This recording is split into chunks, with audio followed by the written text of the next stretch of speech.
Abigail. Iyaqalaza ngisakubona ushona mntanami. Yebo makade ngithi ngizokha amanzi la kuleni. Yena webani. Cha ngiyakwazi mntanami ukuthi ukhuthele impela uyangisiza. Kodwa manje ake sikhulume le ndaba. Ubuyela nini emzini? Hayi wewe Usuney'nsuku phela wafika kungaze ngixabanise nomlingani wami uma ngithi ngiyamazi ukuthi nje wena awusabuyi usulokhu uvakashile nje. Hayi bo mama mina emzini ngizobuyela angibalekanga emzini and ngiyazi ukuthi ngishadele kaGumede kodwa nje like boring. Bayazi kaGumede ukuthi ngila. Kodwa yazi wena mina ngikhathazwe indaba yangempela ke. Le ndaba yesimo sezulu. Uyawubona unjani lo mfula? Lo mfula ungenje phela. Wawunje nani? Cha, wawungenje. Kwakungumfula omkhulu nje ugobhoza uneziba lapha enhla sibhukuda kuso sitshuza siyothatha amatshe amhlophe phansi ubhekile ethe amanzi ekhanye emahle ecebe ethe bha. Hayi nje usunjena nje. Isimo sezulu ubona sekunjena.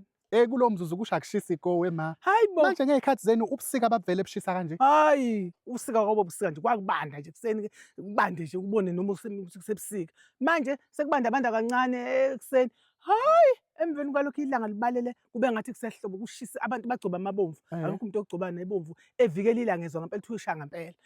Emveni kwalokho ke uyabona kusokuthi nisoniselina sekuba izikhukhula kukhukule nje ubona nje ke kuza udoti asazi sophuza phi udoti nje olethwa izihosha bese kusaheka izintaba. Imithi eyikhona la ayisekho.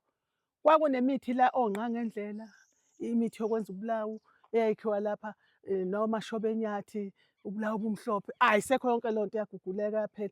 Imithole eyayila ayikho.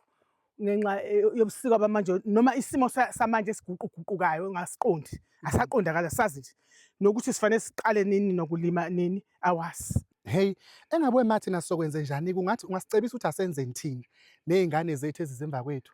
Ngathi inakeleleni imvelo wona lamanzi amancane nje lawo amaniwatholile eniwakhe nifike emakhaya niwabilise nizowasebenzisa ngakusasa ukuze kufe amagciwane ebese niwasebenzisa lawo manzi. Hayi kodwa okugcina kufanele umuntu abuyele kwakhe phela. Kanjani manje? Hayi kuyazwakala impela lokho kwesimo sezulu kodwa umuntu kufanele khulukhulu uzohlala la. Yabona umuntu amabhadi. Buyele emzini wakho wagana phela wena.